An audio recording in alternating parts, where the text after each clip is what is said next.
Ganun din yung darating sa inyo. Tapos, G5 na nga pala yung handle na ito. Sakto lang sa atin mga Asian player.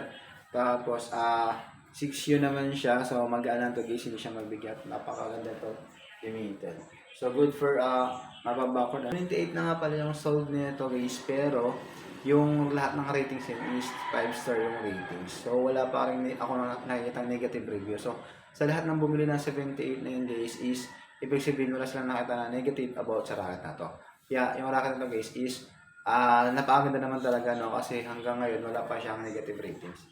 Tignan niyo naman yung design, napakasolid yung design guys. Sobrang ganda. Ito talaga yung mga design na pang balagbagan guys or makita mo minsan sa mga tournament. Tapos dito naman sa head niya guys, naka MXH cushion na rin to for stability and accuracy shot.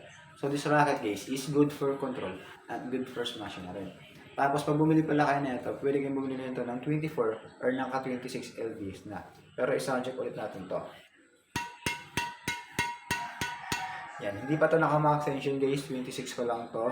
Kumbaga, ito yung pag bumili kayo nito, ganun din yung darating sa inyo.